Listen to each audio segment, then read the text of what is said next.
All right. सो बेटा देखो, अगर मैं आपको जितने भी अभी तक प्रॉब्लम कराए हैं, राइट, उस पे बेस्ड एक और चेक करने के लिए कि आपको कहाँ तक समझ पड़ा है, एक और क्वेश्चन कराता हूँ, right. This is very interesting. लिखो लिखो।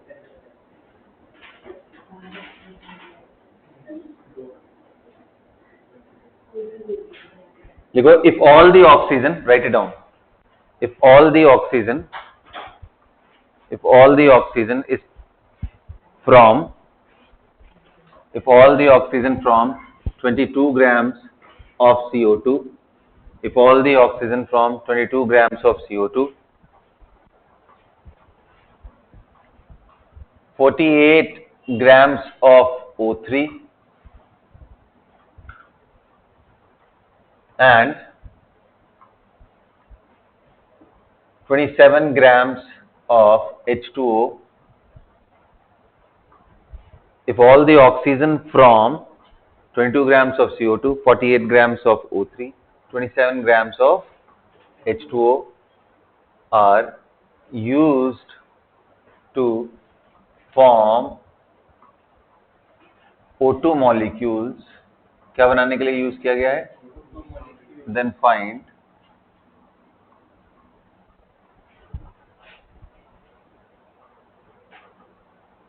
number of moles of O2 will be formed. Right?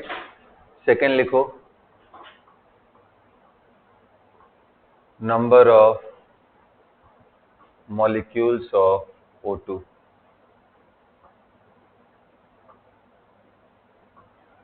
चलो, ये दो क्वेश्चन है, दोनों को करिए आप। हाँ जी, बिल्कुल करिए।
बोलिए, हो गया?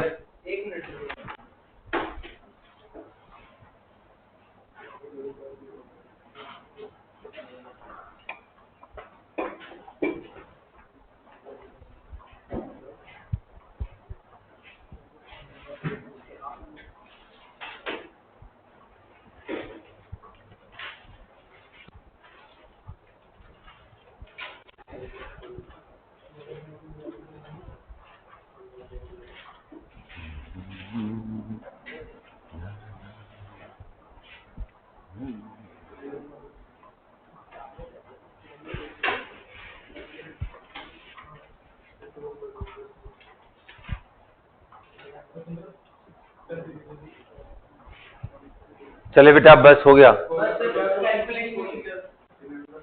बस ये है कि 22 ग्राम CO2, इतने ग्राम O3 और इतने ग्राम वाटर से सारे ऑक्सीजन निकाल के O2 बनाया। तो O2 के मोल और O2 के नंबर्स बताने। हो गया? कितने लोग का हो गया? आओ चलो मैं बताता हूँ, ठीक है? देखिए कैसे करना है, एक बारी ध्यान से देखो, अपने आप आपको क्लैरिटी आएगा। ध्यान से देखो, 22 ग्राम्स ऑफ CO2 है बेटा। इसका मतलब मोल CO2 का कितना है? मास बाई मोलर मास 22/44, 0.5 आ गया। मोल ऑफ O3 कितना है बेटा? जल्दी बताओ। 48 डिवाइडेड बाई 1 आ गया। मोल ऑफ H2O कितना है बेटा? 27/18, 1.5। क्लियर ना? अब आपको इन सभी के मोल निकाल लिए हैं आपने। अब मेरे को बताओ इनमें से ऑक्सीजन कितना आएगा, number of mole of oxygen from CO2। तो कहते लोग कह रहे हैं कि सर CO2 में एक में 2 ऑक्सीजन प्रेजेंट है, तो जितना इसका नंबर है उसका डबल हो जाएगा, 2 into number of mole of CO2। अगर समझाया भी था कि जो कॉफिशिएंट उसी से मल्टीप्लाई कर देना है अगर वो एटम निकालना है। तो 2 इंटू 0.5 कितना आ गया, 1। यहां से मोल कितना आया ऑक्सीजन का, तो ये 1 है और एक में 3 है, तो 3 into number of mole of O3, तो आप कितना आ गया, 3 इंटू 3 आ गया, right. How about this, number of mole of oxygen from H2O, तो देखो इसमें एक ही मोल है, सो 1 into number of mole of H2O कितना आ गया बेटा, 1.5। ये तो सारे यहां पे आ गए, राइट। अब आपको ये नहीं मालूम है कि भाई कितना O2 बनेगा, तो लेट n मोल्स ऑफ, या x मान लो, n बड़ा कॉमन सा वर्ड है, O2 इज फॉर्म्ड। तो बताओ भाई अगर x मोल हो तो इसमें ऑक्सीजन कितना होगा, x इंटू 2। कैसे समझ में आ रहा है, number of mole of O2 into 2, ये सुनो। अब बताओ ये जो ऑक्सीजन के एटम्स हैं और यहां पे जो आपने निकाला है दोनों इक्वल होंगे, क्योंकि इसी को यूज करके ये बना रहा है। So according to question, yes, number 1 plus 3 plus 1.5 is equal to this 2 into x. कितना आ गया भाई ये, 314, 5.5 इज इक्वल टू 2x, तो x इज इक्वल टू कितना आ गया, कितना है बेटा, 2.75 मोल्स। सबको क्लियर हो गया, बोलिए। चलिए अगला क्वेश्चन करें। हाँ जी, मोल निकल गया, number of mole of O2 हमें मालूम चल गया 2.75, तो नंबर ऑफ O2 कितना होगा, एवोगाड्रो नंबर से मल्टीप्लाई कर दो, Na की वैल्यू में ऐसे लिखा है तो वेल एंड गुड, नहीं लिखा है तो मल्टीप्लाई करके हम देखेंगे। Na की वैल्यू कितनी होती है, 6.02 इंटू 10 के पावर 26 ना। चलो बेटा हो गया, कितने लोग करेक्ट हुआ ये, बहुत बढ़िया, ओके। चलो इसके बाद देखो क्या करना है, राइट, यहां तक के बाद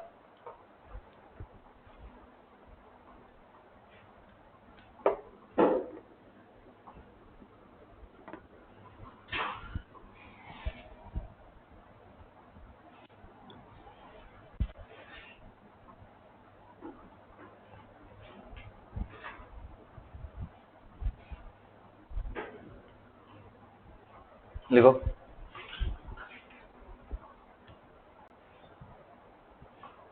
आयरन का मास नंबर कितना होता है भाई, 56। मैंने बोला था याद करने के लिए, आयरन कितना होता है बेटा, 56, राइट। तो क्वेश्चन ये लिखो, हाँ जी, if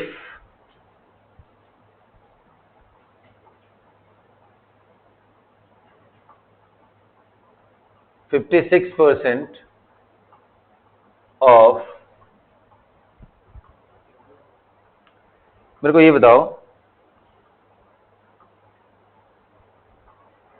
Fe2O3 and FeO, there are 2 oxides of iron, right? Ferrous and ferric, मालूम है ना। और इन दोनों का मिक्स होता है FeO डॉट Fe2O3, इसका फॉर्मूला आएगा Fe3O4b, ये मिक्स्ड ऑक्साइड है। तो प्योर ऑक्साइड में यही दोनों होते हैं, इनका मिक्सिंग करके ये बनता है, अंडरस्टूड ना। तो अब मैं इस पे क्वेश्चन देना चाह रहा हूं, इसका दोनों का मोलर वेट बताओ फटाफट, जल्दी बताओ, tell me the molar weight, FeON Fe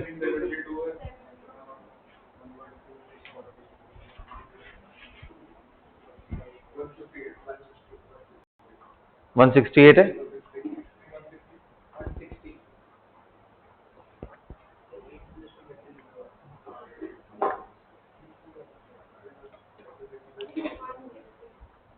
one 160 है,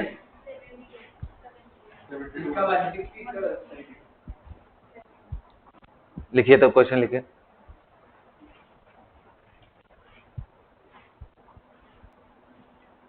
if 56% ऑफ, एक का 72 है, दूसरे का 172 आ रहा है, 160। हाँ देखो, if 56% of 160 grams of ferric oxide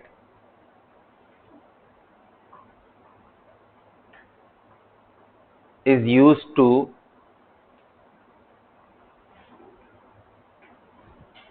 obtain iron from it, iron from it, then find the mass of iron that will be obtained. And find the mass of iron that will be obtained. हाँ हाँ हाँ बिल्कुल, question समझ में आया ना? 56% of कितना ग्राम? 160। हाँ, प्योरिटी नहीं, अगर वो इम्प्योरिटी भी होता तो भी कोई फर्क नहीं पड़ता, इसमें तो क्लियर कट लिखा हुआ है 56% of 160 gram of Fe2O3 is used to obtain iron। भाई समझे? 160 ग्राम था, उसका 56% लेकर के प्रोसेस करना स्टार्ट किए, उसमें जितने भी आयरन है उसको निकाल रहे हैं। तो मैं क्वेश्चन वही पूछ रहा हूँ कि आयरन के मोल्स कितने आएंगे। Do it fast.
कितना आ रहा है बेटा?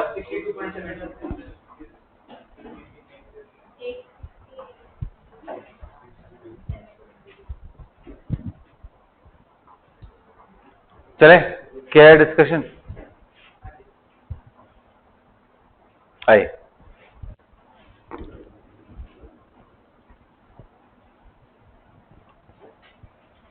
ध्यान से समझो इसमें क्या हो रहा है। मैंने आपको सिर्फ यही दिया है बेटा, राइट, ओनली दिस। कितना ग्राम लिया है इसका? हाँ, 56% ऑफ 160 ग्राम। तो सबसे पहले हम ये निकाल लेंगे, mass of Fe2O3 used for obtaining iron कितना है? That is equal to 56%। 56% का मतलब 56/100 इंटू 160। इसको ऐसे ही रहने दे, हाँ इसको ऐसे ही रहने दे। अब कितने लोग कह रहे हैं मोल ऑफ Fe2O3 कितना आ जाएगा? तो 56/100 into 160 and whole divided by molar mass. इसका मोलर मास कितना है?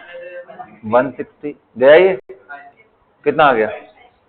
0.56 आ गया मोल। अब इससे मोल ऑफ आयरन निकालना तो कितना आसान है, बताओ एक में कितने मोल आयरन के? So 2 into number of mole of Fe2O3 will give you number of mole of iron। अच्छा क्वेश्चन था ना ये, इजी भी था ये। एग्जैक्ट तो आ रहा है कैसे? ठीक है, तो कितना आ रही है? 1.12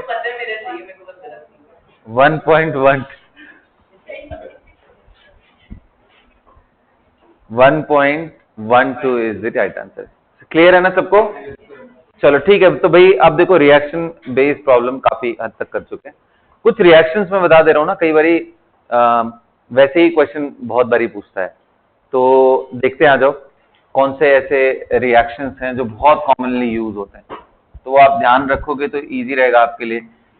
देखो क्वेश्चन अगर टफ बनाना हो एग्जामिनर को ना, तो वो क्या करेगा कि अलग अलग जो रिएक्शंस है उनका यूज कर लेगा बिना बताए हुए। जैसे आपको मालूम है कार्बोनेट्स में decomposition of carbonates,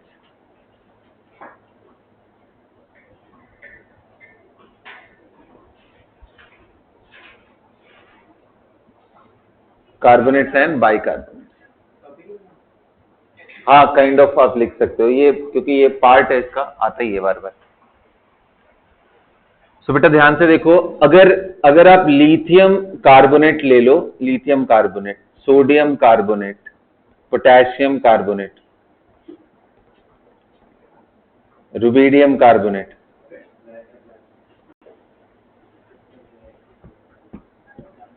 caesium carbonate, ध्यान से सुनो मेरी बात।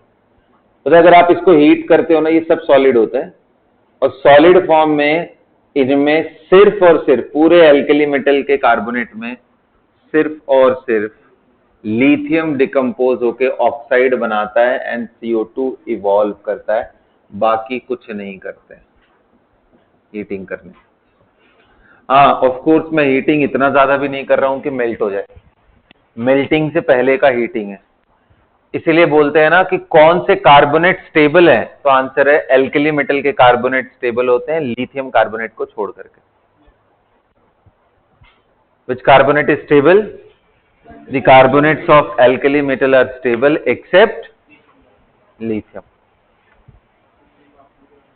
हाँ बाकी सब नहीं करते हैं, इसके पीछे कारण ये है कि सोडियम, पोटेशियम, रुबिडियम, सीजियम, इनका पोलराइजिंग पावर बहुत कम होता है।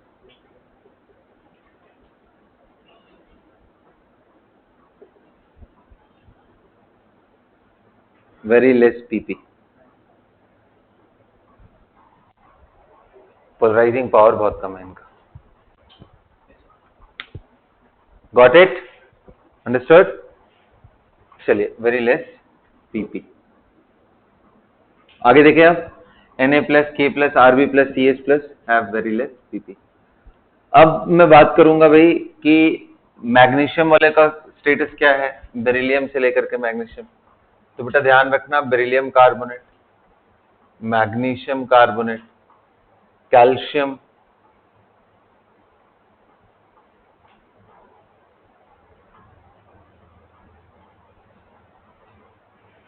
ना इनके कार्बोनेट्स को अगर आप हीट करो तो क्योंकि इनमें आप देखो मेटल का चार्ज ज्यादा हो गया, +2 हो गया। सभी को मालूम है ना पोलराइजिंग पावर का फॉर्मूला क्या होता है, जिनको नहीं ध्यान है वो याद रखना, proportional to charge inversely proportional to size. आपको मालूम है पूरे पीरियोडिक टेबल में सबसे बड़े एटम कौन से हैं? एल्कली मेटल, क्योंकि लेफ्ट टू राइट जाने पे साइज क्या होता है? डिक्रीज करता है, तो इसलिए सबसे बड़े ये हैं, तो इनका साइज सबसे ज्यादा, तो पोलराइजिंग पावर कम, चार्ज भी सबसे कम है +1। हाँ नहीं नहीं नहीं नहीं, ज्यादा ही होता है इनका। ठीक है कर ले। आइए अब अगर आप हीट करोगे तो यहाँ तो चार्जेस भी डबल हो गए, तो polarising power alkaline earth metal का मच हायर, इसलिए सब डिकम्पोज कर देंगे। तो क्या आंसर आएगा? बनाओ सब प्रोडक्ट बनाओ, जल्दी करो। What will be the product? Do it fast.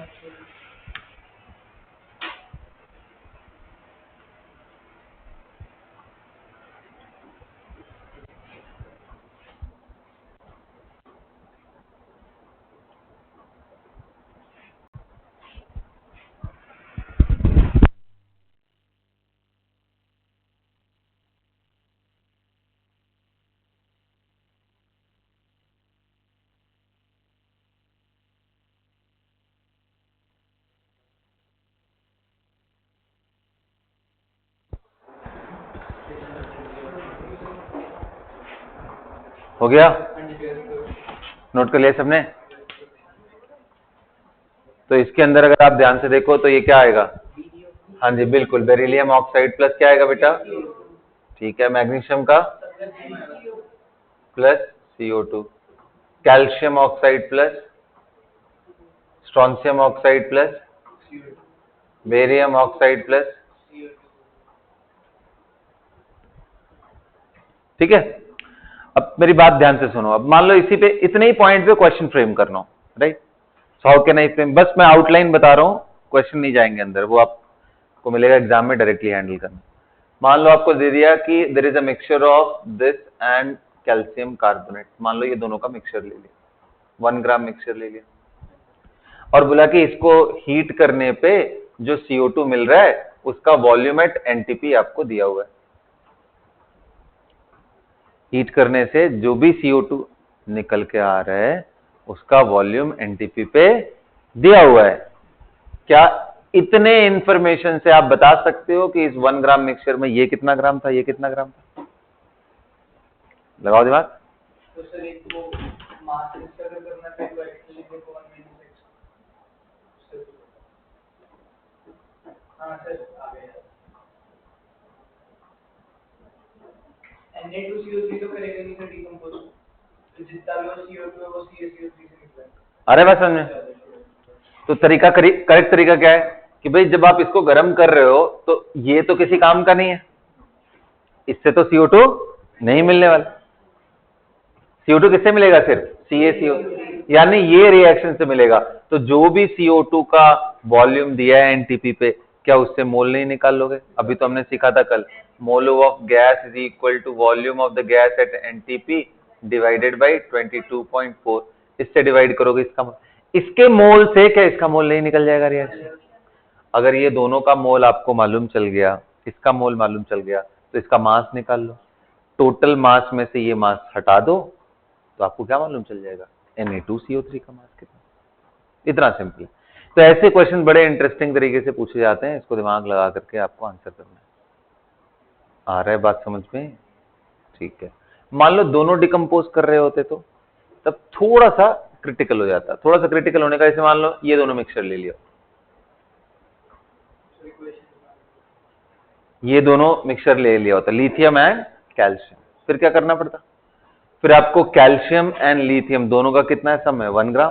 तो ये मान लो x ग्राम है, ये मान लो 1 - x ग्राम। दोनों को उसके हिसाब से मोल निकाल लेते, इसके मोलर मास से डिवाइड। इनके मोल से CO2 यहां से और इसके मोल से CO2 यहां, दोनों को जोड़ लेते। एक ही वेरिएबल होता ना x, इन दोनों को जोड़ करके जितना CO2 बाहर निकला है उसको हम इक्वेट कर देते। तो अननोन तो सिर्फ x है, निकल जाता। थोड़ा सा मेहनत करनी पड़ती है उसमें, बट निकल जाता। आ रहा है बात समझ में कैसे यूज किया जाता है ना? चलो, तो भाई डिकम्पोजिशन मैंने कार्बोनेट एंड बाइकार्बोनेट। इंटरेस्टिंगली तुम्हें बताऊं बेटा, बाइकार्बोनेट्स ना सॉलिड स्टेट में सिर्फ और सिर्फ यही 5 ऐसे महानुभाव लोग हैं, 4-5, मतलब रेडियम भी ले लो, वो रेडियो एक्टिव है तो उसको हटा दे रहा हूं मैं। लिथियम को छोड़ करके सोडियम, पोटेशियम, रुबिडियम, सीजियम, सिर्फ इन्हीं के बाइकार्बोनेट सॉलिड स्टेट में मिलते हैं। बाकी के बाइकार्बोनेट को सॉलिडिफाई करने की कोशिश करते हैं सॉल्यूशन से, तो वो डिकम्पोज करके पहले ही CO2 निकाल के कार्बोनेट में बदल जाते हैं। सो बाइकार्बोनेट्स नोट करके लिखो, नोट करके लिखो। The bicarbonate of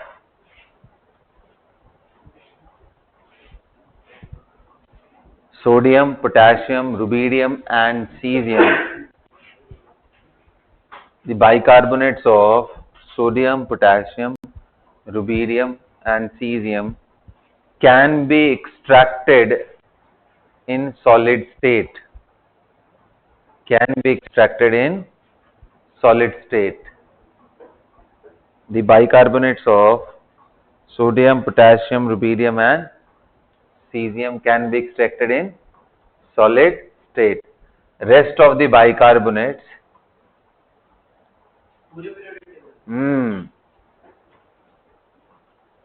rest of the bicarbonates of the metals only exist in solution, only exist in solution form.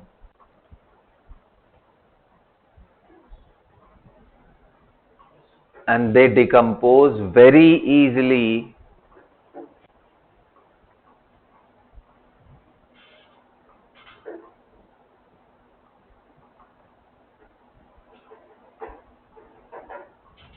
if the solution is heated. हाँ जी, मैं बताता हूँ क्या होगा, ठीक है। तो अब देखो, कार्बोनेट आपको मालूम ही है कैसे रिएक्ट कर रहा है, क्या हो रहा है। अब बाइकार्बोनेट का मैं डिस्कशन कर रहा हूँ। मैं क्या कहना चाह रहा हूँ, ध्यान से देखो, ध्यान से देखो कि भाई सोडियम बाइकार्बोनेट NaHCO3 मालूम है सबको, KHCO3 बोलो, RB, एंड फिर इनको गर्म करेंगे, क्या हो जाएगा, गर्म करोगे तो ब्रेक करेंगे।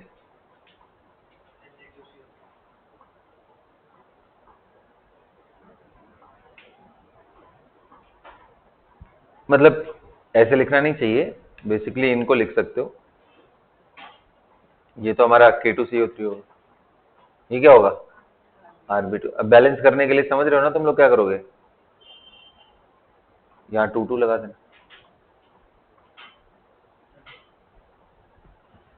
तो ये सॉलिड होते हैं, बाकी तो सॉलिड में एग्जिस्ट भी नहीं करते हैं। तो बाइकार्बोनेट तो सभी के डिकम्पोज करके पहले क्या बनता है, कार्बोनेट। अब तुम्हें मालूम है कि बेटा इन सभी के कार्बोनेट स्टेबल होते हैं, कोई और इनकी जगह होता है, जैसे कैल्शियम। पहली बात तो दिमाग में रखना है, calcium bicarbonate do not exist in solid, तो यहां हमेशा एक्वस लिखा रहेगा, aqueous. You cannot evaporate this to get calcium bicarbonate in solid state, आपको मिलेगा ही नहीं। आप ट्राई करोगे तब तक ये टूट जाएगा। तो इसको गर्म करोगे, सॉल्यूशन फेज में ये ब्रेक डाउन करके क्या बन जाएगा, CaCO3 प्लस H2O, ये प्रेसिपिटेट मिलता है, N प्लस CO2। और फर्दर अगर कैल्शियम कार्बोनेट को गर्म करते हो तो आपको मालूम है कि CaO प्लस CO2 मिलने वाला है, जबकि इनको फर्दर गर्म करने से कुछ नहीं होने वाला है। ये डिफरेंस याद रहेगा सबको। सो मैं आज आपको ना कार्बोनेट एंड बाइकार्बोनेट, अब इसके अलावा तीसरी चीज जो मैं बताऊंगा वो कौन सी है। अच्छा देखो, मैं रुक यहीं जा रहा हूं, बट आप समझ लेना कि जिंक का भी कहानी ऐसा ही होगा। मतलब सिर्फ मैं यहीं तक रुक जा रहा हूँ कि यही दोनों क्रूशियल है, इसके बाद तो आसान ही है सब। जिंक का अगर आपको कार्बोनेट है, इसको गर्म करेंगे तो बोलोगे बिल्कुल जैसे ये सब दे रहे हैं वैसे ये भी देगा। क्या देगा ये, जिंक ऑक्साइड प्लस CO2।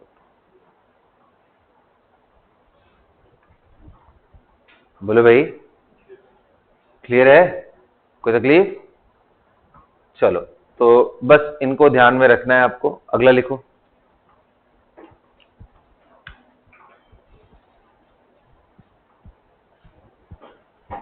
देखो, decomposition of nitrate, metal nitrate, decomposition of metal nitrate।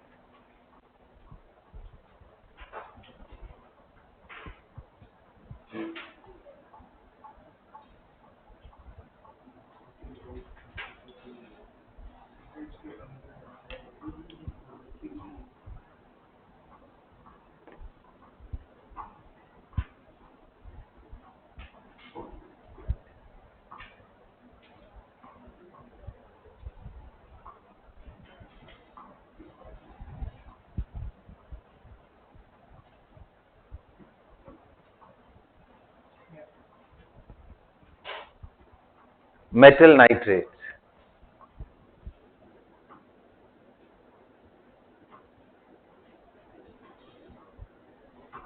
है ना। अब मैं मेटल नाइट्रेट्स में डिस्कस करूं तो जैसे मान लो आपका लिथियम, सोडियम, पोटेशियम, सबके नाइट्रेट ले लेते हैं। चलो देखते हैं कौन सी बताता है। LiNO3, NaNO3, फिर potassium nitrate, rubidium nitrate, caesium nitrate, ये सब सॉलिड है, बोलो।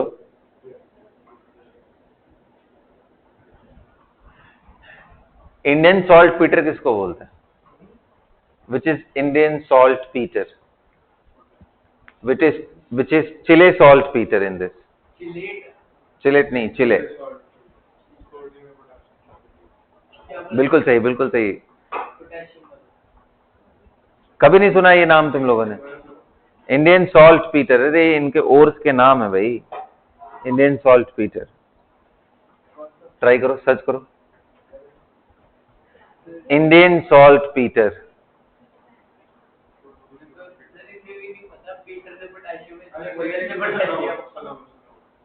इंडियन सॉल्ट पीटर नहीं, नहीं पोटेशियम को, सोडियम, तो ये इसको बोलते हैं इंडियन सॉल्ट पीटर, नाम है इसका भाई।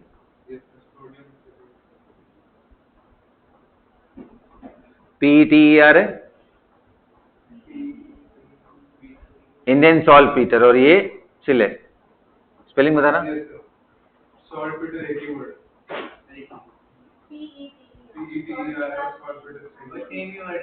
हाँ बताना, इसका चिले है ना? हाँ PETRE, चलो ठीक है, चिले सॉल्ट पीटर। ये सब anyway guys, now focus here, focus here, focus here, बस हो गया।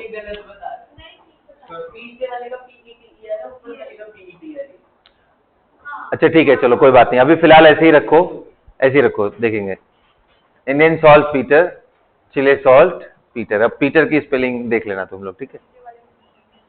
ठीक है बेटा, इट इज ऑल राइट। हाँ अब देखो, इसको गर्म करेंगे तो क्या होगा? इसको गर्म करेंगे तो क्या होगा?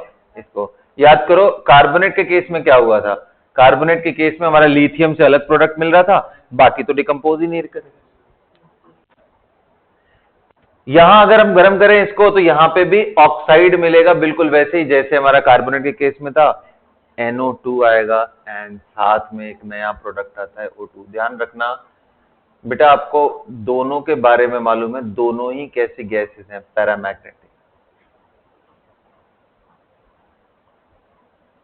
दोनों ही कैसी गैसेस हैं? पैरामैग्नेटिक। पैरामैग्नेटिक कौन सी गैसेस होती हैं? जो मैग्नेटिक फील्ड में अट्रैक्ट होती है, जिनके पास अनपेयर्ड। तो आई होप आपको समझ में आ रहा होगा। तो ये चीज ब्राउन कलर की गैस होती है, ब्राउन,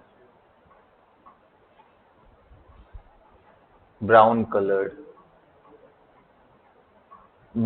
गैस है ना।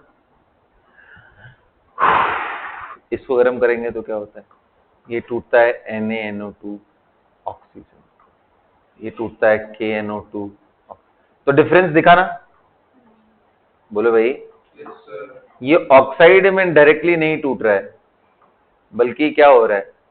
सिर्फ एक ही गैस दे रहा है, ब्राउन कलर की NO2 गैस आपको यहां देखने को, नो NO2।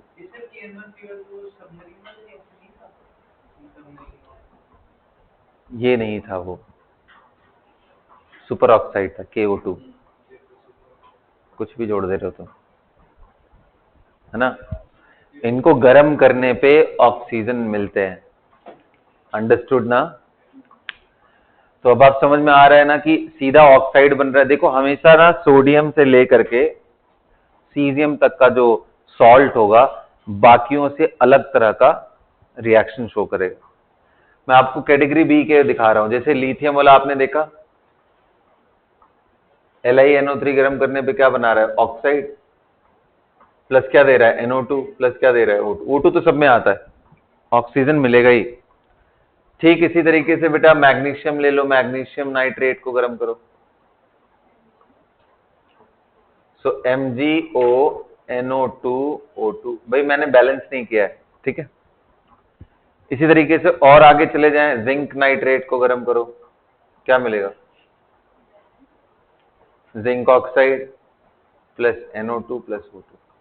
ध्यान रखना बेटा, दो ऐसे नाइट्रेट हैं, AgNO3 एंड मर्क्यूरी का नाइट्रेट।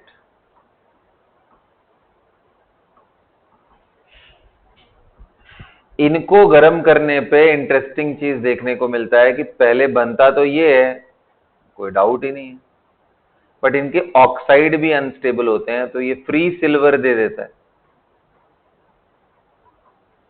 ये भी बनता पहले HgONO2 है, लेकिन ये अनस्टेबल होने की वजह से फर्दर हीट करने पे फ्री मर्क्यूरी देता है।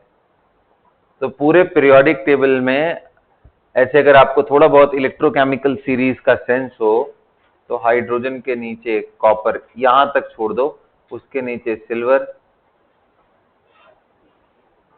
Hg, Pt, Au, ये सभी के सभी ऐसे हैं जिनके ऑक्साइड स्टेबल नहीं होते, least stable oxides. So on heating they decompose and they will give you free metal. Oxide के साथ जो स्टेबल नहीं हुआ वो दुनिया में किसी के साथ स्टेबल नहीं हो सकता, क्योंकि ऑक्सीजन की बाइंडिंग कैपेबिलिटी बहुत स्ट्रांग होती है, जो वो नहीं बना पाया वो और कुछ, इसलिए इनको नोबल मेटल भी बोलते हैं। याद है नोबल मेटल? प्लैटिनम, सिल्वर को तो चलो फिर भी थोड़ा साइडलाइन कर दो, प्लैटिनम, गोल्ड, ये सब क्या है? नोबल मेटल्स में आते हैं। बोलिए भाई, मतलब ये रॉ स्टेट में ही एग्जिस्ट करते हैं कई जगहों पे, इतने कम रिएक्टिव हैं कि रॉ स्टेट में ही मिल जाता है, बाकी सब रिएक्ट करके कोई ना कोई कंपाउंड बनाता है, ये कई बार रॉ स्टेट में ही मिल जाता है। नोबल गैसेस से ये टर्म है, नोबल मतलब कि जो लेस रिएक्टिव, बहुत कम रिएक्टिव, है ना। अब मैं कुछ एप्लीकेशन आपको दिखाता हूं यहां से, वो भी बड़ा इंटरेस्टिंग है, जिसको हम ग्रेविमेट्रिक एनालिसिस का पार्ट समझते हैं। ऑलराइट, ग्रेविमेट्रिक एनालिसिस का पार्ट है, क्या है वो दिखाता हूं मैं। तो देखो बेटा, ऑर्गेनिक एसिड एंड बेसिस, इनका मॉलिक्यूलर वेट डिटरमाइन करने का मेथड है। सिल्वर नाइट्रेट एंड इसके साथ गर्म करने पे क्या आता है, तो देखो ध्यान से सुनो। जैसे मान लो एक बड़ा लंबा चौड़ा कंपाउंड है और उसमें कार्बोक्सिलेट आयन है और सिल्वर के साथ उसका एक सॉल्ट बना हुआ है।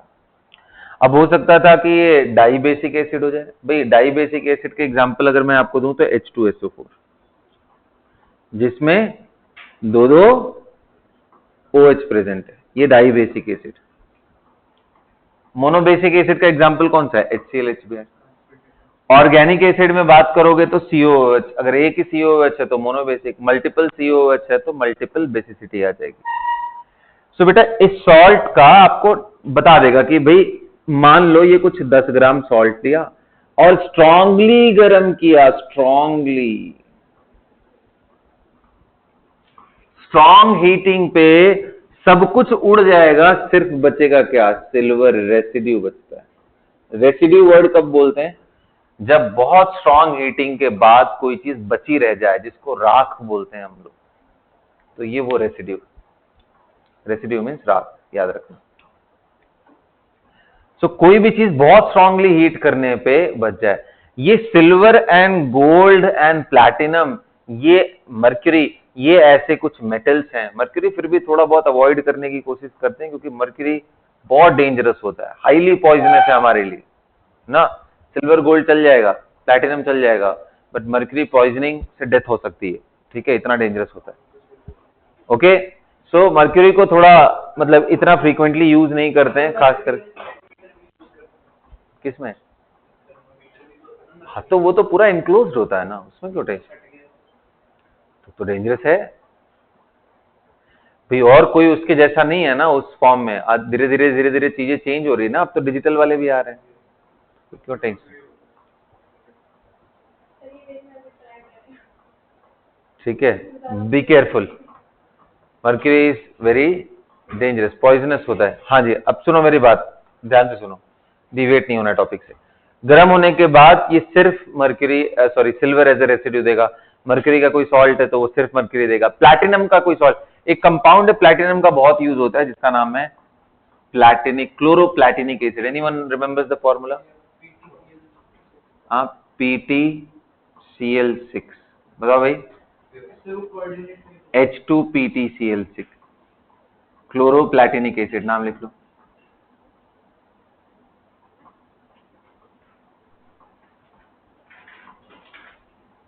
चलो तो मैं क्वेश्चन देता हूं और फिर देखते हैं आप लोग क्या करोगे, ठीक है? लिखो।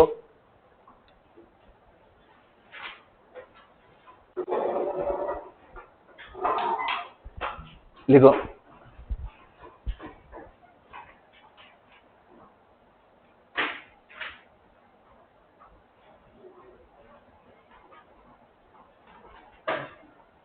लिखो 10 ग्राम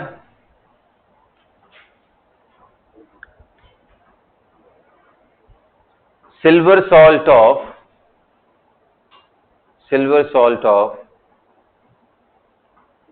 monobasic acid 10 gram silver salt of monobasic acid on strong heating gives a residue of 1.08 gram gives a residue of 1.08 gram। बहुत इंपॉर्टेंट है ये, right? Then find the molar weight of the acid. Find the molar weight of the acid. क्या दिया हुआ है आपको? Silver का mass number जो कि चाहिए होता है, वैसे याद रहे तो अच्छा है, 108 ये आपको दिया हुआ है। Can you do it guys? Let me see if you guys can do it. Come on, do it fast.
बहुत ही बढ़िया क्वेश्चन है, देखो बहुत मजा आएगा। लग रहा होगा कितना खतरनाक सा है, क्लू ही नहीं है इसमें, करना क्या है ये लग रहा होगा सबको,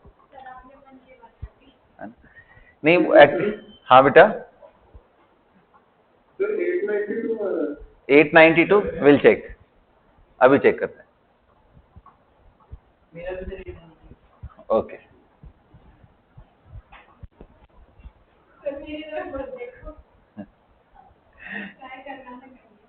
अच्छी बात है। हाँ देखो क्या कहानी सुनाया हुआ है कि कोई सॉल्ट है, ध्यान से सुनो भाई, मोनोबेसिक सॉल्ट। तो मान लो Ha था वो कोई एसिड, तो इसका H प्लस A माइनस बनता है। ये मोनोबेसिक का मतलब एक H प्लस आयन है। और सॉल्ट का मतलब क्या हुआ कि जो A माइनस था इसने सिल्वर आयन के साथ कंबाइन करके, यही सॉल्ट है। और इसी को गर्म किया मैंने तो क्या मिला मेरे को? सिर्फ सिल्वर मिला। यही होता है ना भाई, सिल्वर के कंपाउंड, प्लैटिनम के कंपाउंड, ये लिख लेना कहीं पे यार। चाहे ऑर्गेनिक कंपाउंड कुछ भी लो, एकदम स्ट्रांगली हीट करोगे तो सब उड़ जाएंगे, सिर्फ क्या बचेगा? सिल्वर एज अ रेसिड्यू, यही रेसिड्यू। और इसी रेसिड्यू का मास कितना दिया है? 1.08 ये दिया हुआ है, और इसका मास कितना दिया हुआ है? बोलो भाई 10। अब कितने लोग कह रहे हैं सर एक चीज तो कंफर्म है, जितना सिल्वर पहले था उतना ही सिल्वर बाद में भी रहेगा, क्योंकि वो तो उड़ा ही नहीं। उड़ा कौन? ए के अंदर जो कंपोनेंट है। भाई मैंने ए लिख दिया, ए बड़ा डेंजरस सा भी चीज हो सकता है, ए ऐसा भी हो सकता है कि C50 H 100 एंड मान लो कि बस 100 मान लेते हैं, एंड ये O2 टाइप में कुछ स्पीसीज हो सकता था। इतना खतरनाक कि इसमें करते करते करते करते लास्ट में COH। तो भाई सब जितने कार्बन है, जितने बाकी चीजें हैं, सब उड़ जाएंगे इतना स्ट्रॉन्ग हीटिंग करोगे तो, वोलेटाइल कंपोनेंट के फॉर्म में बन करके। सिर्फ बचा कौन है? सिल्वर। और बड़ा सिंपल है, तो मैं यहां पे सबसे पहले क्या निकालूंगा? Number of mole of salt. क्यों निकालूंगा? ताकि इससे मैं सिल्वर निकाल सकूं। कितना मोल होगा भाई सॉल्ट? मास ऑफ सॉल्ट कितना है? और मेरे को क्या नहीं मालूम है? ए का मोलर मास नहीं मालूम है, तो मैं उसको मान ले रहा हूं ए ही है, या एम मान लेता हूं, कोई फर्क? तो चलो let us assume that A minus have molar mass M. Molar mass A minus का, एसिड का नहीं। तो अगर ये एम है तो कितने लोग कह रहे हैं एम होगा प्लस सिल्वर का 108 होता है। ये सुनो, ये हो गया मोल ऑफ सॉल्ट। यहां से मैं क्या निकालूंगा? मोल ऑफ सिल्वर।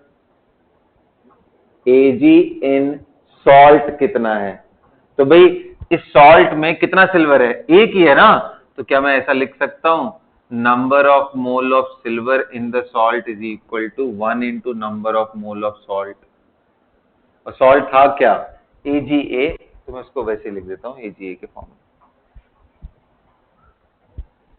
ध्यान से देखना, ये बहुत ही दिखने में इतना डरावना है जी, इतना लिखने में बस टाइम लग रहा है, बहुत जल्दी हो जाएगा एक बार ही समझ गए तो। ये कितना है भाई? 10 डिवाइडेड बाई m प्लस 108, यही है ना? अब कितने लोग कह रहे हैं कि mole of residual silver, number of moles of Ag residue कितना है? तो उसका mass upon molar mass 1.08 upon 108। देख रहे हो कितना आसान दिया था यार मैंने। आ गया समझ में? कितना आया ये? हाँ बेसिकली 1/100 आया ना। अब बताओ, दोनों तो इक्वल ही होंगे भाई, ये पहला ये दूसरा, क्योंकि दोनों ही सिल्वर के मोल है, दोनों इक्वल ही होने वाले, कुछ उड़ा तो है नहीं। सो इक्वेटिंग 1 and 2। क्यों इक्वेट कर रहे हैं? क्योंकि सिल्वर कहीं नहीं गया, जो भी गया बाकी चीजें गई। तो सिल्वर जितना रिएक्शन के पहले प्रेजेंट था उतना ही सिल्वर रिएक्शन के बाद प्रेजेंट होगा। तो इससे हमारा निकल गया 10 upon m plus 108 is equal to 1/100। अब प्यारे बच्चों क्रॉस मल्टीप्लीकेशन कर दो, 100 से ये कर दोगे तो 1000 आ जाएगा, is equal to m plus 108। तो यहां से m की वैल्यू कितनी आ गई? 892। क्या ये आंसर सही है? बिल्कुल नहीं, क्योंकि मैंने क्या पूछा था? मोलर वेट ऑफ क्या पूछा था? चेक करो क्या है क्वेश्चन। एसिड पूछा था। तो कितने लोग कह रहे हैं molar weight of acid? Molar weight of HA will be 1 plus m, और m की वैल्यू कितनी आई थी? 892। तो आंसर क्या हो गया? 893 is the right answer. Game हुआ सबका, सब पहुंच के भी गलत कर दिए।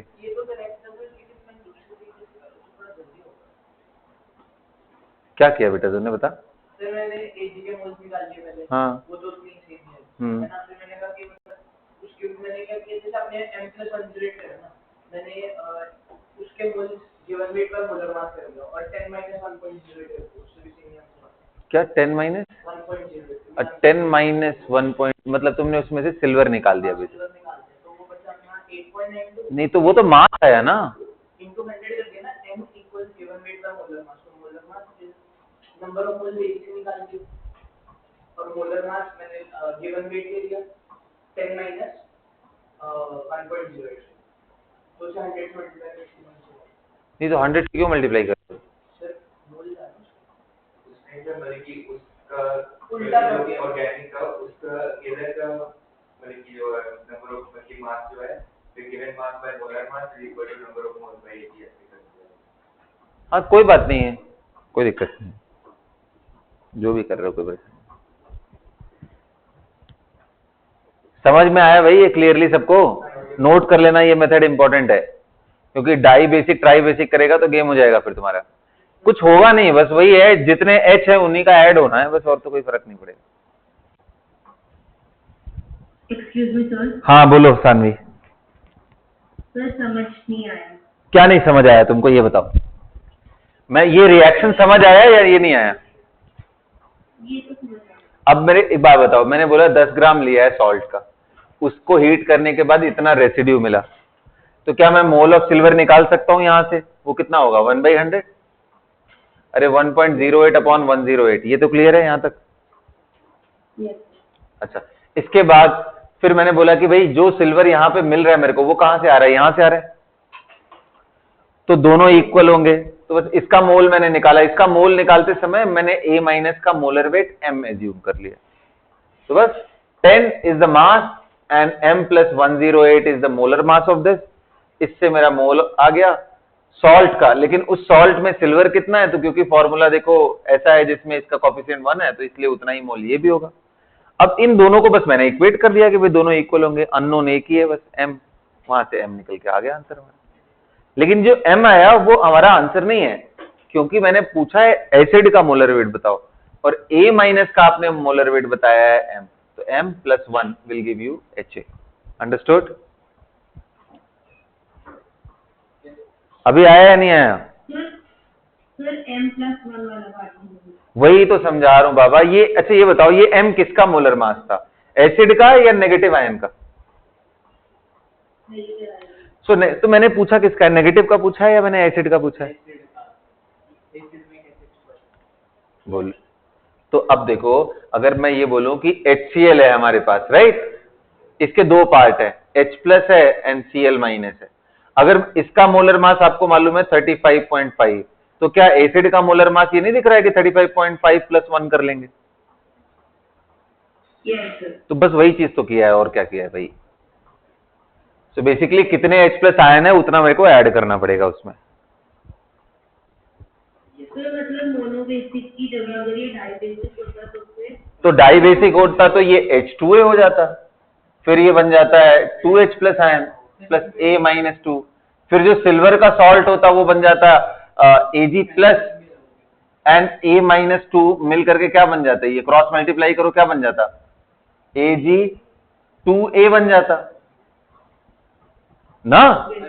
फिर अब यहां पे आप इसका मोल निकालते, उसमें 2 से मल्टीप्लाई करते तो सिल्वर का मोल मिलता है इसमें, और उसको आप रेसिड्यू के मोल से इक्वेट करते, है ना। तो कहानी तो वैसे ही बनने वाली है, बस आपको देखना पड़ेगा। ट्राई बेसिक हो गया तो यही Ag3A बन जाएगा। क्लियर हो रहा है ना? यस। बस ऐसे ही है और कुछ नहीं।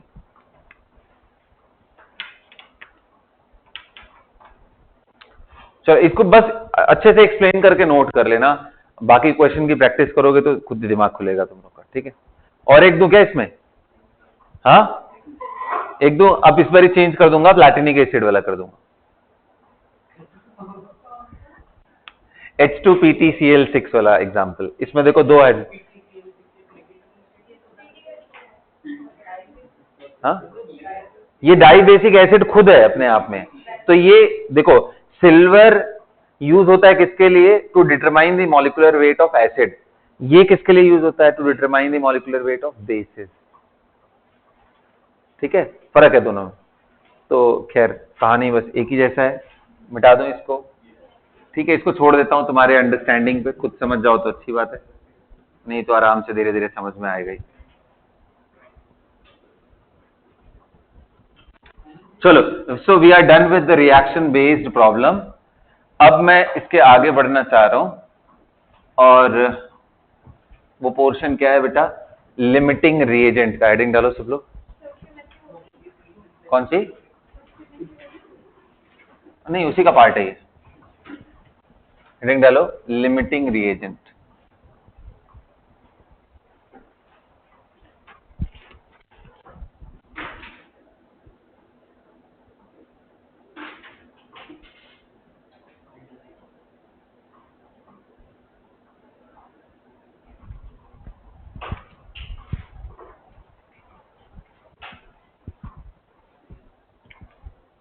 राइट। सो बेटा लिमिटिंग रिएजेंट क्या है, मेरे को ये समझाओ। ठीक। अब देखो, अभी तक हमने जो भी प्रॉब्लम किए हैं, राइट, जैसे मान लो एकदम सिंपल से एग्जांपल लेके चलते हैं, N2 + 3H2 समझने के लिए। ध्यान देना, बड़ा आसान सा चीज है ना, राइट।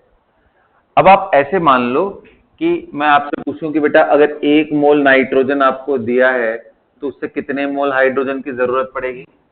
3 मोल की जरूरत पड़ेगी। अगर मैंने ये 2 मोल दिया है तो इसे कितने की जरूरत पड़ेगी? 6 की, है ना। अब क्वेश्चन में मान लो कुछ ऐसा दिया कि उनके स्टोइकियोमेट्री को मैच नहीं कर रहा। कहने का मतलब हाइड्रोजन हमें, मान लो बेटा H2 की वैल्यू आपको दे दिया है 7 मोल, और नाइट्रोजन की वैल्यू कितना दे दिया है? 2 मोल ओनली। अब ऐसे केस में क्वेश्चन में पूछेगा कि भाई बताओ, अब तो दोनों स्टोइकियोमेट्री के प्रोपोर्शनल नहीं है। देखो, अगर ये 1 है तो ये 3 है, अगर ये 2 है तो इसको क्या होना चाहिए? 6, लेकिन है कितना लिया हुआ? 7। तो बताओ बेटा, अब क्या रिएक्शन नहीं होगा? क्या गुस्सा हो जाएंगे अगर इनके स्टोइकियोमेट्री के रेशियो में नहीं लोगे तो? बिल्कुल नहीं, वो तो रिएक्शन कोलिजन्स की वजह से होता है, वो तो चलता रहेगा। अब इसके अंदर होगा कहानी बस इतना सा कि N2 तीन हाइड्रोजन से कंबाइन करता है रेशियो वाइज। ये कॉम्बिनेशन है 1:3 का। N2 1:3 के साथ कंबाइन करेगा, जो बचा हुआ एक हाइड्रोजन है वो रह जाएगा, और H2 को इस केस में अगर मैं ये लेता हूं तो will be termed as excess reagent, जो ज्यादा लिया गया, जो खत्म हो गया पूरी तरीके से। देखो, नाइट्रोजन एक भी नहीं बचा, क्योंकि इसके बाद रिएक्शन करने के बाद क्या होगा इस डब्बे में N2 3H2 के साथ कंबाइन करने के बाद क्या बनाता है? 2NH3, मतलब NH3 मिलेगा। अगले वाले बॉक्स में क्या मिलेगा? NH3, क्या बचा रह जाएगा? H2। तो क्वेश्चन में पूछता है कि भाई जो दोनों रिएक्टेंट लिए थे उसमें लिमिटिंग कौन है? तो जो खत्म हो गया, कौन खत्म हुआ? दोनों रिएक्टेंट में कौन खत्म हुआ? H2 या N2? N2 सारा खत्म, that is termed as limiting reagent. Excess reagent जो बचा रह गया। अच्छा, प्रोडक्ट जो बन रहा है वो किसके मोल पे डिपेंडेंट है? डायरेक्टली N2 के, क्योंकि जैसे ही N2 खत्म हुआ अब रिएक्शन रुक गया, H2 रह के भी कुछ नहीं कर सकता, इसलिए N2 के मोल से आप प्रोडक्ट निकालोगे सही आएगा, H2 किससे निकालोगे तो गलत आ जाएगा, क्योंकि H2 आप क्या एज्यूम कर रहे हो? पूरा खत्म हुआ, बट H2 तो बचा रह गया, अनरिएक्टेड बचा रह गया। तो लिखो ये बात, लिमिटिंग रिएजेंट किसको बोलते हैं? देखो, if the reactants are not taken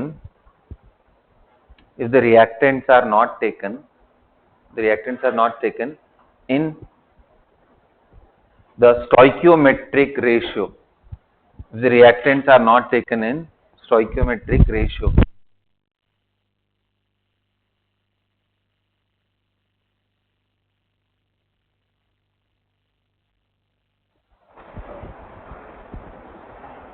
if the reactants are not taken in stoichiometric ratio, then the reactant which will consume completely, the reactant which will be consumed completely will be termed as बोलिए बेटा, limiting reagent, will be termed as limiting reagent. देखो, the reactant which is left after the reaction is termed as excess reagent.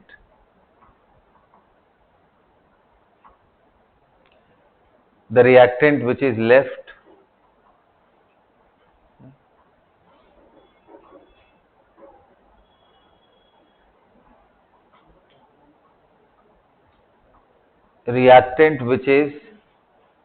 left after the reaction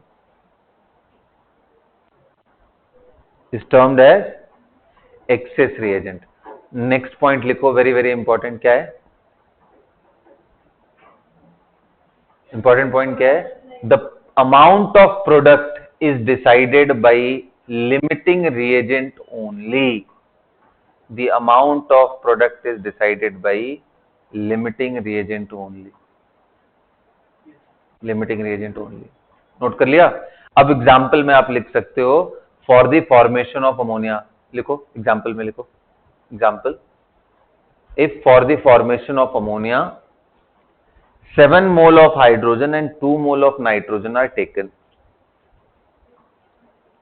Formation of ammonia, 7 mole of nitrogen,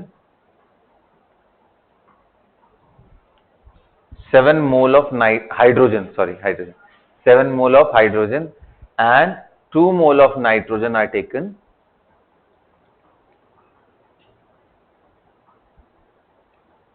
Then क्या कहानी होगा? Hydrogen will be, nitrogen will be limiting reagent and hydrogen will be excess reagent. And कितने मोल ammonia बनेंगे? 4। क्या देख रहे हो भाई तुम? इनसे 2 बन रहा है ना, तो 2 2 4 बन जाएंगे। अब ये डायग्राम से दिखा भी लो, ठीक है, ताकि आपको क्लैरिटी होगा। दिखा लो इसको, रिएक्शन लिख करके पूरा बढ़िया से दिखा लो।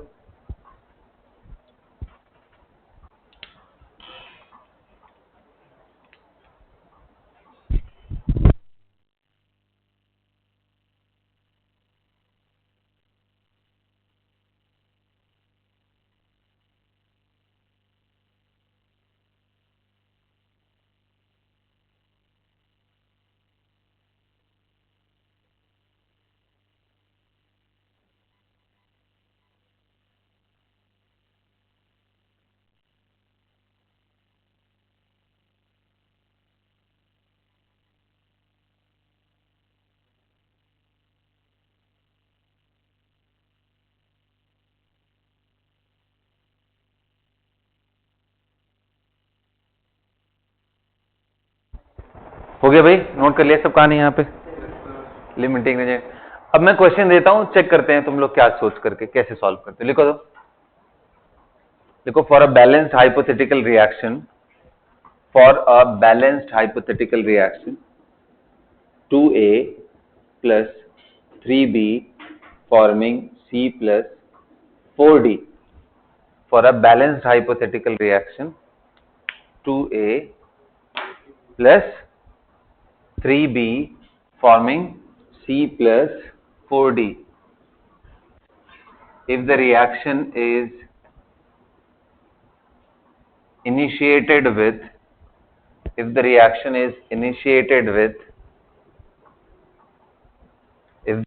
is initiated with 4 mole of A, 4 mole of A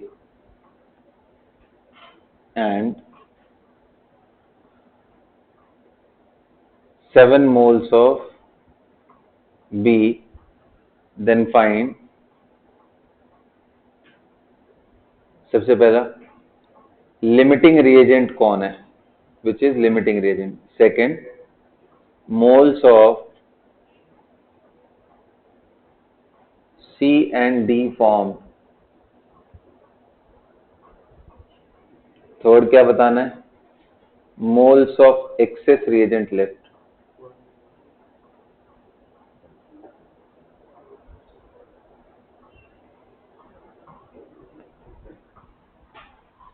moles of excess reagent left.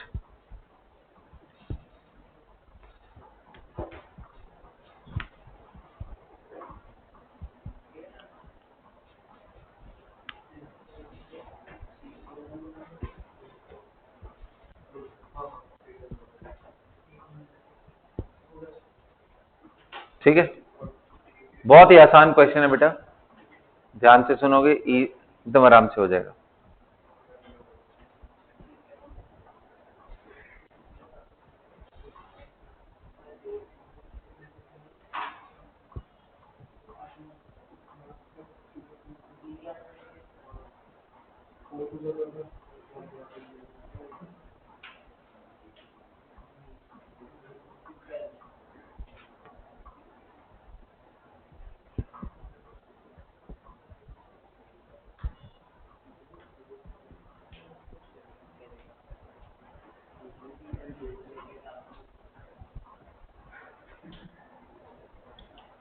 चलो करें, चलो भाई लिमिटिंग एजेंट बताओ कौन है?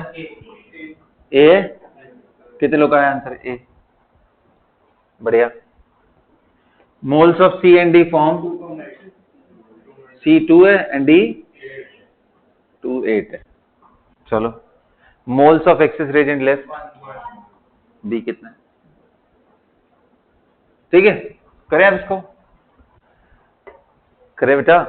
देखो अभी तक B का 1 है ना, आओ देखते हैं। राइट, कैसे करना है? बड़ा आसान सा ही है, आप पहले एक दूसरे में ही चेक कर लो। जैसे आप बताओ 2 मोल के लिए इसका कितना मोल चाहिए? 3। लिया कितना है? 4 मोल। तो 2 से 3 चाहिए तो 4 से कितना चाहिए होगा? 6। डबल ना, ये डबल क्या थी? ये है कितना? इसका मतलब ज्यादा है, तो एक्सेस रिएजेंट है। फिर सारा आंसर यहीं से डिसाइड करो। तो यहां से डिसाइड करोगे तो 2A से ये कितना बन रहा है? 1। तो 1 से कितना बनेगा? 1/2। 4 से कितना बनेगा? 4/2 यानी 2। यह सिंपल 2 से 1 बन रहा है, 4 से कितना बनेगा? डबल बनेगा। क्लियर है?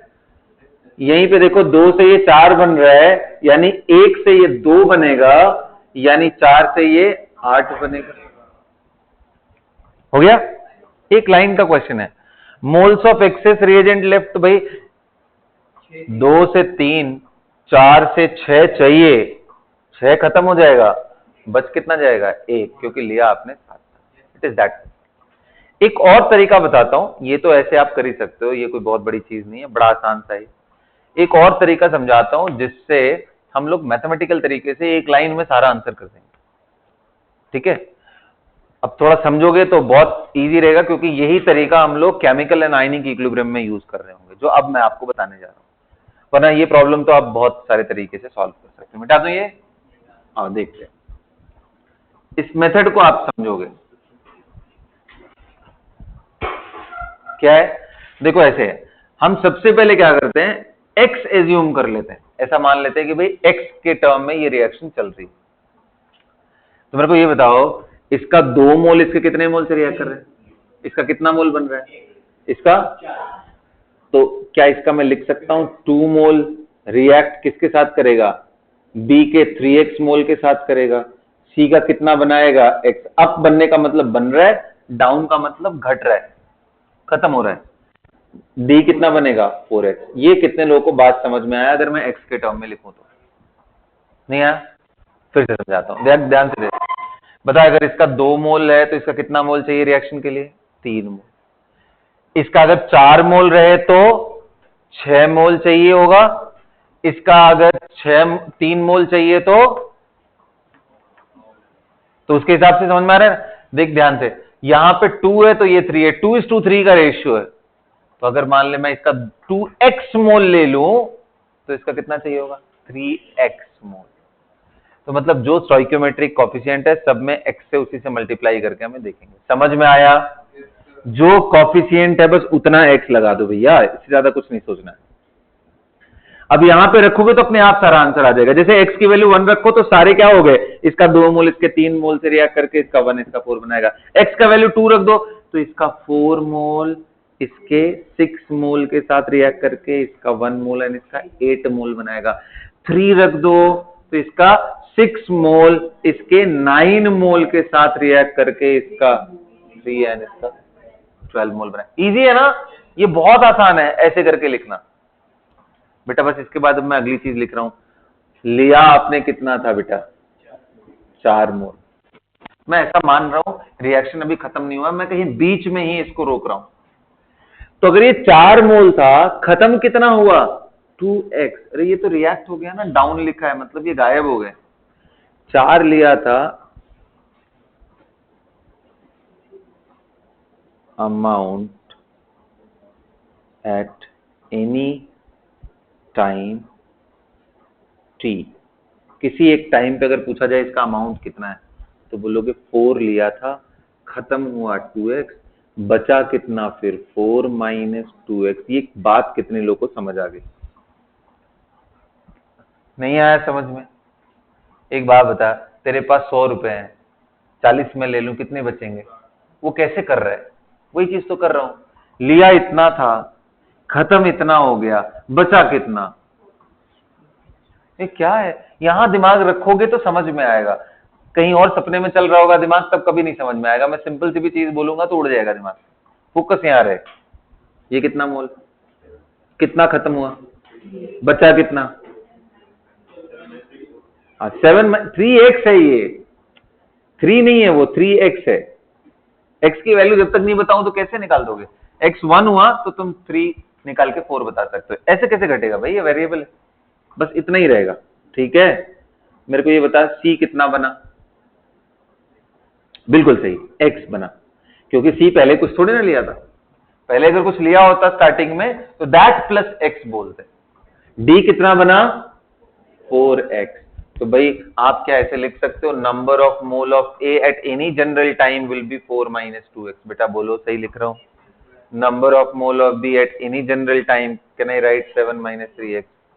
Number of mole of C is x, number of mole of D at any general time is 4x। अब अगर कोई बस एक काम कर दे, x की वैल्यू बता दे, तो हमारा सारा कहानी ही खत्म हो गया। x उठा के यहां रखूंगा, सारे आंसर एक लाइन में खत्म हो जाए। अब x कैसे निकाले, यही चैलेंज है ना। अब इसी के लिए ये समझना है, मैं ट्रिक समझा देता हूं, पहले वो समझ लो, फिर बाद में समझाने पे आता हूं। x निकालने के लिए जितने रिएक्टेंट हैं सबको 0 से इक्वेट करके x की वैल्यू निकालो। इसको 0 से इक्वेट करेगा बेटा, x की वैल्यू कितनी आएगी? इसको 0 से इक्वेट करेगा तो 4 minus 2x is equal to 0, तो 2x is equal to 4, x is equal to 2। यहां से कितना आया? x का वैल्यू 2। इसको 0 से इक्वेट किया तो x का वैल्यू कितना आया? 7/3। कितना आया?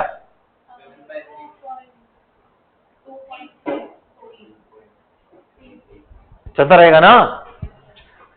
अब मेरी बात समझना बेटा, इन दोनों में से जो मिनिमम वैल्यू हो वही x की करेक्ट वैल्यू होती है। क्या करना है आपको? रिएक्टेंट जितने भी लिखे हो उनको 0 से इक्वेट करो। क्या निकालो वहां से? x की वैल्यू। उन सारे x की वैल्यू में अलग अलग आ सकते हैं सभी के, उनमें वो वाला x करेक्ट वैल्यू होगा जो सबसे मिनिमम हो, और वही मिनिमम उठा करके पूरे इक्वेशन में रख दो, आंसर एक लाइन में खत्म। जैसे हमने जब रखा तो यहां से x की वैल्यू हमें क्या रखना है? Putting x is equal to 2, तो ये क्या आएगा? 4 माइनस 2 इंटू 2, कितना आया? 0। आना भी चाहिए क्योंकि ये तो लिमिटिंग रिएजेंट था, खत्म हो गया। ये कितना आएगा? 7 माइनस 3 इंटू 2, बता बेटा 1 आएगा। ये कितना आएगा? 2। ये कितना आएगा? 4 इंटू 2। क्या एक लाइन में सबका आंसर आ गया? सारी मेहनत बस किसकी थी? ये इक्वेशन लिखने की और रिएक्टेंट को 0 से इक्वेट करने की, बस। इसके अलावा कुछ मेहनत नहीं है इसमें। इसका मजेदार चीज ये है कि आपको ना 5-5 रिएक्टेंट इकट्ठे भी लिखे हो ना, 3a + 4b + 5c + 6d, भाई कौन फिर लिमिटिंग रिएजेंट ऐसे निकालेगा एक का दूसरे के साथ रिएक्शन करा करके? तो वो टफ काम हो जाएगा। जब 2 रिएक्टेंट है तब तो आप कैसे भी निकालो, फर्क नहीं पड़ता है। लंबा हुआ क्वेश्चन तो दिक्कत आता है। दूसरा, इस तरह से लिखने का एडवांटेज क्या है? एडवांटेज ये है कि मान लो रिएक्शन आधे पे ही कहीं कुछ क्वेश्चन पूछ दे, बोले बताओ 4 मोल इसका लिया, 7 मोल इसका लिया, रिएक्शन में जैसे A 20% खत्म हुआ, उस समय बताओ A कितना बचा है, B कितना बचा है, C कितना बचा है, D कितना। दिमाग खराब हो जाएगा अगर आप नॉर्मल तरीके से सोचना शुरू करोगे तो। उसमें सबसे बढ़िया क्या है, इस फॉर्म में लिखो एंड जितना लिखा हुआ है x की वैल्यू इंफॉर्मेशन से निकालो। क्योंकि ये कंप्लीट हो रहे थे इसलिए मैंने सबको 0 से। अब आपको रीजन समझाता हूं मैंने क्यों मिनिमम वैल्यू लिया है, वो समझाता हूं। ठीक है, ये तो क्लियर हुआ ना? बताओ मुझे, ए एंड बी ये दोनों खत्म हो रहे थे रिएक्शन। खत्म होने का मतलब कि भाई एक्स की वैल्यू बढ़ रही थी धीरे धीरे, ये एक्स की वैल्यू बढ़ ही रही है ना। अरे x t is equal to 0 पे कितना है, 0, कोई मोल नहीं है इनके। टाइम के साथ एक्स बढ़ रहा है ना, जैसे जैसे एक्स बढ़ेगा, कितने लोग कह रहे हैं 4 - 2x कम हो रहा होगा। अरे एक्स बढ़ाओगे तो 4 में से 2 इंटू 1, 4 में से 2 इंटू 2, तो कम हो रहा है ना वैल्यू धीरे धीरे। तो एक्स बढ़ाने से वैल्यू कम, ये भी कम होना भी चाहिए। रिएक्टेंट खत्म होने चाहिए, प्रोडक्ट बढ़ना चाहिए, यही होता है ना रिएक्शन में। कोई रिएक्शन लेफ्ट से राइट जा रहा है मतलब रिएक्टेंट कम हो रहा है, प्रोडक्ट बढ़ रहा है। अब बताओ खत्म होते होते जो पहले खत्म हो गया वही क्या है, लिमिटिंग रिएजेंट। पहले कौन खत्म हुआ, जिसका एक्स का वैल्यू मिनिमम आया, वही तो सबसे पहले खत्म हुआ। तो एक्स जैसे ही 2 हुआ ये गायब हो गया, ये अभी भी बचा रह गया, तो ये लिमिटिंग रिएजेंट है हमारा। तो ये लॉजिक था बेसिकली, कंसिडरिंग कि लोवेस्ट वैल्यू हम क्यों लेते हैं। अदरवाइज आप एकदम सिंपल सा दिमाग लगाओगे, ऐसे टेबल बनाओगे, 0 से इक्वेट करोगे, मिनिमम वैल्यू फिगर आउट करोगे, उसको पूरे इक्वेशन में सब्स्टिट्यूट करोगे, आपका आंसर आ जाएगा।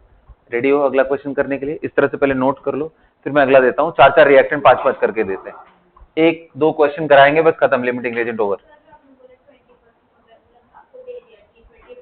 वो करेंगे जब प्रॉब्लम करेंगे तो डिस्कस करूंगा। नहीं नहीं दिक्कत होगा, वो कर सकते हैं बट उसमें ना थोड़ा सा मैनिपुलेशन करेंगे। हाँ बिल्कुल हो तो जाएगा, बस वही है कि फिर स्टार्टिंग मतलब सब में मैनिपुलेट करके रखना पड़ेगा वैल्यू।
बेटा हो गया,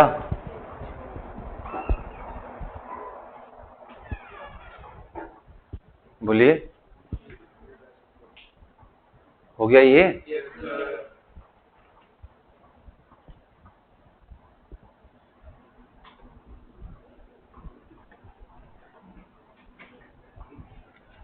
सानवी आया समझ में?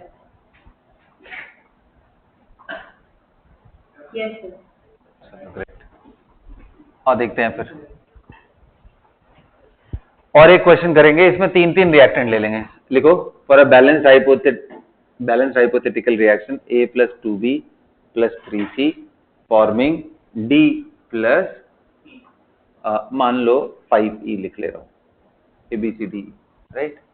If the reaction is initiated with 2 mole of A, 2 mole of B and 6 mole of C, if the reaction is initiated with, ये लैंग्वेज लिखवा रहा हूं, if the reaction is initiated, तुम लोग ध्यान लिखो, 2 मोल ऑफ A लिखो, 2 mole of B and 6 mole of C, then find limiting reagent।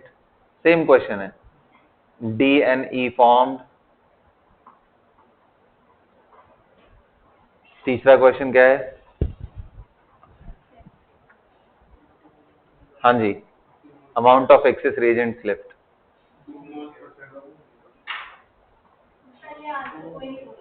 हाँ जी मत बोलो पहले आंसर, नहीं नहीं बोलना चाहिए, गंदी आदत है। आपको एकदम साइलेंटली टेस्ट के अंदर परफॉर्म करना चाहिए ना, क्लासरूम में तो ठीक है, समझने पे ध्यान होना चाहिए मेन।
हो गया बेटा?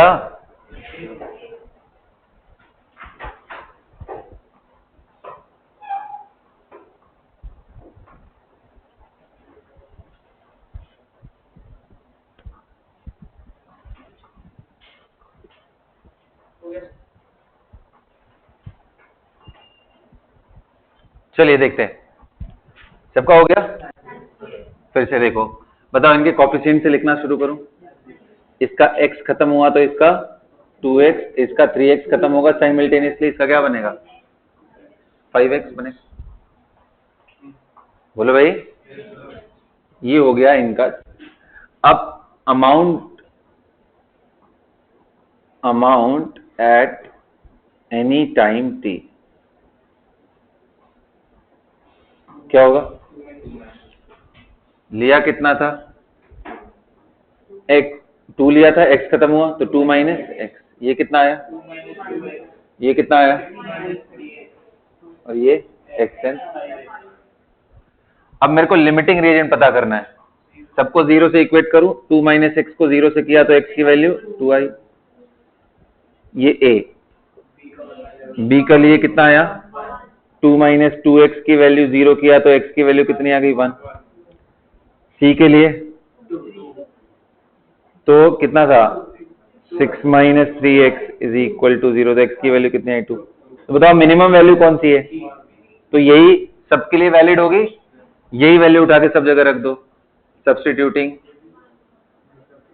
x इज इक्वल टू 1 डालने पे क्या आया सबका? 2 माइनस 1, कितना आया? ये 1। ये कितना आया? 2 माइनस 2, 0 होना भी चाहिए, यही तो लिमिटिंग रीजन है। और ये 6 माइनस, ये कितना? ये सारे आंसर आ गए एक लाइन में। देख लो इससे आसान मेथड कौन सा होगा?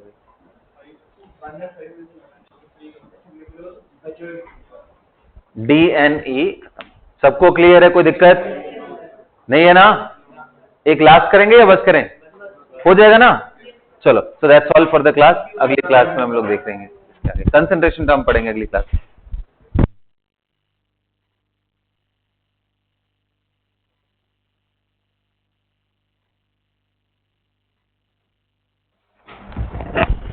हाँ सानिया बोलो।